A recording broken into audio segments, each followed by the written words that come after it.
COP is a multilateral process which I think is gradually being recognized as a very important vehicle to address what is becoming more and more apparent an existential threat to humanity, a convergence of more than 120 leaders who did come and who did concentrate on the issues of climate change, and where the issue of the loss and damage fund is the most prominent achievement of COP27, and the deficiencies in the financial systems and in the obligations that were agreed.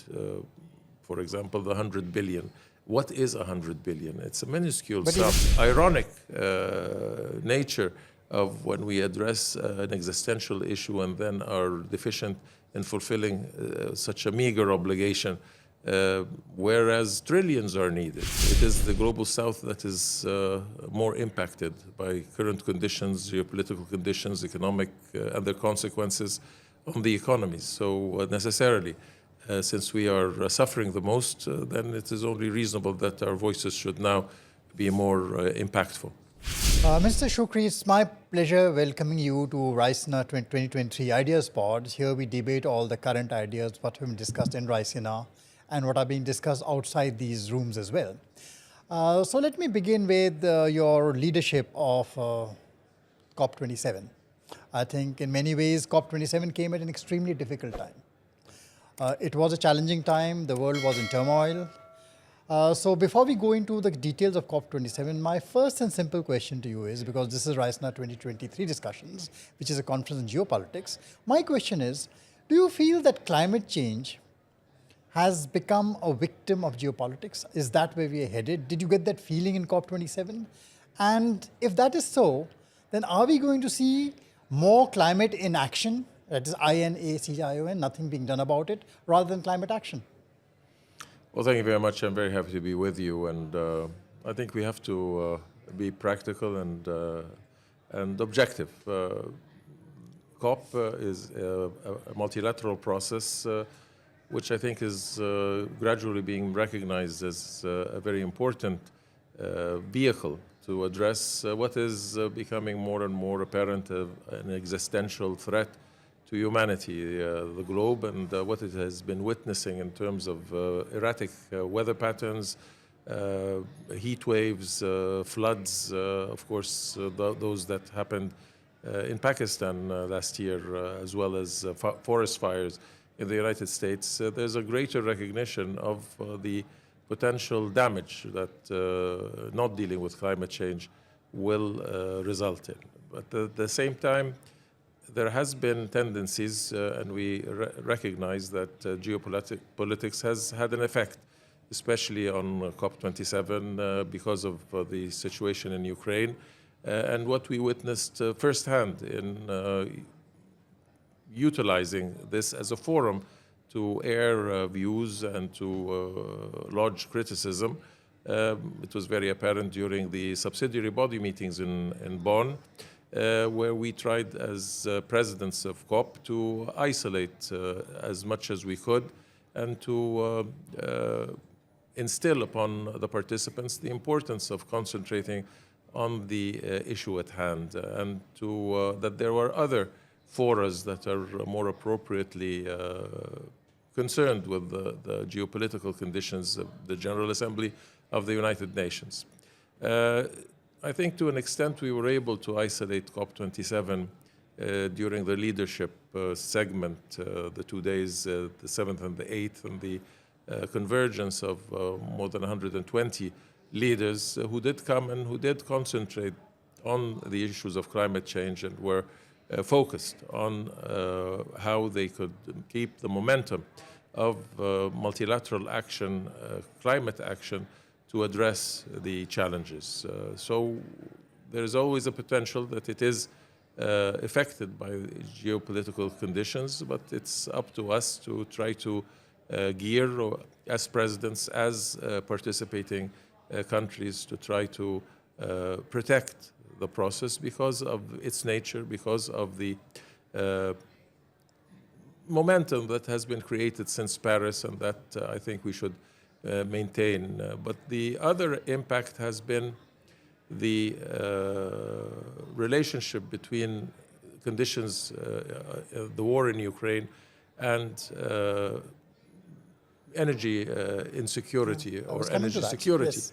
How nations' perceptions about energy security have changed, and that is having an impact on what climate action they're going to take. Undoubtedly, but I look at it also from the perspective of the potential of backtracking on commitments and utilizing the developments and its impact on energy security as a justification for lack of fulfillment of obligations and lowering the bar of ambition. We've seen countries reverting to the utilization of coal, and this, I think, is a matter that has to be taken into account. At the same time, those who are backtracking on some of their commitments seem to be the most vocal in their ambitions that countries of the South should do more. And here it is the contradiction between ambition and implementation. Thank you. Now tell me, because of all this, COP27 came at a very difficult time, and yet you managed to achieve something quite significant in COP, which I think were major things. Could you just tell me one or two big things which happened in COP27? Well, undoubtedly, the issue of the loss and damage fund is the most prominent achievement of COP27, and it comes well overdue after 30 years of constant appeals by the developing world to recognize the lack of resilience and the need for support to address very impactful conditions that have resulted and have affected the lives and livelihoods of multitudes of people. With a lack of a dedicated resource that can address the issues of loss and damage for developing countries, it was always a deficiency in the collective responsibility that the COP process, I think, had highlighted and elevated. So the establishment of the fund, and it was quite a considerable process of negotiations and of elevating the political cost of continuing for some that had been in opposing to show the necessary political will and resolve to fulfill what was progressively becoming a major stumbling block had it not been addressed. Yes, this was a major victory. Basically, to explain to our audiences, this really opens perhaps the way for possible reparations for damage occurring out of climate change, the possibility of reparations from people who are responsible for the effects of the climate change. Let me qualify. I think one of the reasons of our success was that we immunized the fund from the legalistic aspects of reparations and accountability, but rather to have concentrated on the actual provision of relief through the fund. The issues of culpability and responsibility from a legal perspective, it is not the area where that can be addressed within the COP process, but rather in other more legally prone forums. So we maintain, and I think that was the main point of success, that from the outset in the negotiations that led to COP27, we did, let us say, finesse the argument and again recognize the points of views of all concerned, especially those who had the reservations and who were reluctant, and from the outset in the agenda, providing the guarantees that this would not be an instrument of a legal nature, nor is it directed towards the issues of accountability. Does that also, in a way, make it a hollow victory? Because the fund, the so-called the fund for damages and so on and so forth, is it likely to go the same way as the fund for climate finance has gone, which does not grow? Potentially, of course. It all depends on the degree of recognition and solidarity and political will that exists. I think any mechanism is prone to succeed or to fail on the degree of commitment and recognition of the justification to provide those funds. And here again, I think one of the main components of success in COP27 is the connection that was made between development and climate action, the connection that was made between ambition and the provision of resources, financial resources, and that there was a discrepancy in the reluctance of countries of the developed world to fulfill their obligations and to provide finance, concessional finance, grants that can enable the developing countries to fulfill their obligations, to decrease their emissions, to work on both mitigation and adaptation, and at the same time recognize that they are not the substantial contributors to the climate crisis, but willing to undertake the responsibilities if they are provided the tools to do so. And as I mentioned in the panel, recognizably the liquidity is available. During COVID, when resources were all directed to the invention of a vaccine, trillions of dollars were invested in that endeavor. Stimulus packages to maintain economic viability were also provided in the developed world. So the resources are available in the international financial institutions in countries of the North, but they need to be directed. If there is a credible commitment to climate action, then the tools to achieve our objectives have to be also provided in a transparent and effective manner. So the way the vaccines were developed during COVID and a great effort was made, but when it came to the sharing of vaccines, you could see the pushbacks, and you see there was a lot of vaccine hoarding going on. Now something similar is likely to happen during, if you start talking of political will, that's exactly what will start happening, whether it comes to damage and control, when it comes to climate finance.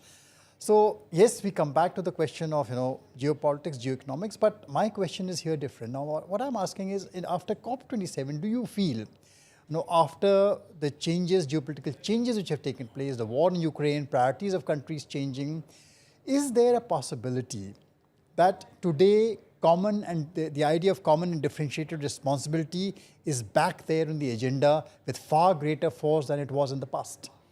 Well, this was highlighted during COP27, and it was one of the issues that we were very sensitive that should not be brushed under the carpet as many had desired. And we maintain that this is an important element. It is a matter of maintaining the commitment and the recognition that was made initially that there are differentiated responsibilities and commitments, and that the only way forward is that recognition.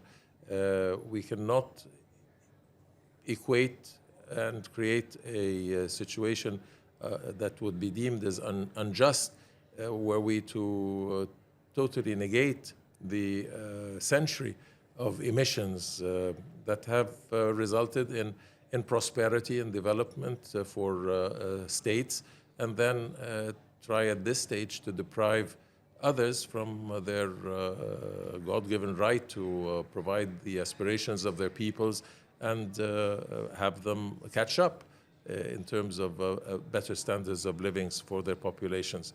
So it is the balance, and it is the commitment and the recognition that those who have more should do more, and those who have less should be provided the opportunity and the resources and the technology.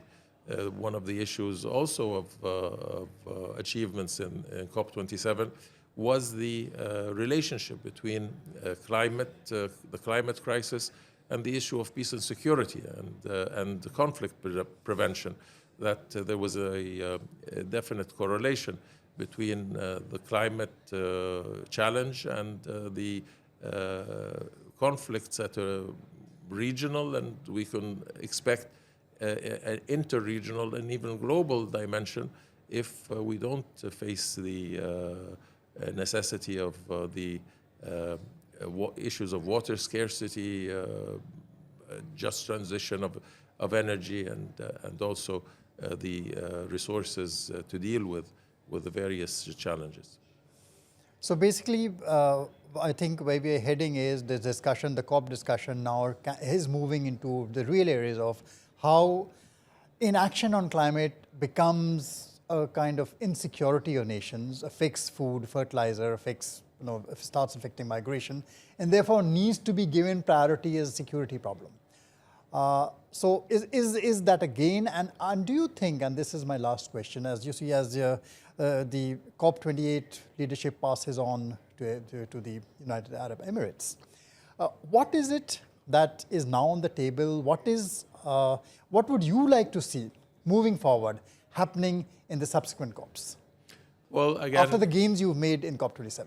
It is the recognition that we all have to depend on the science, and that we all have to be motivated by a recognition that we are all in this together, and that only through joint action can we address what is truly an existential threat to the globe and to future generations. That it is this generation's responsibility to deal with these issues in a fair and equitable and impactful manner, recognizing the parameters, recognizing the ability, and taking the necessary steps and measures to be able to jointly participate in this endeavor.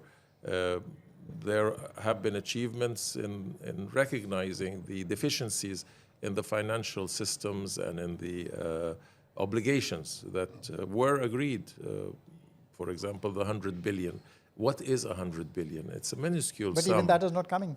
That is the complexity and the ironic nature of when we address an existential issue and then are deficient in fulfilling such a meager obligation, whereas trillions are needed. Also, it is important that we maintain the focus on the multilateral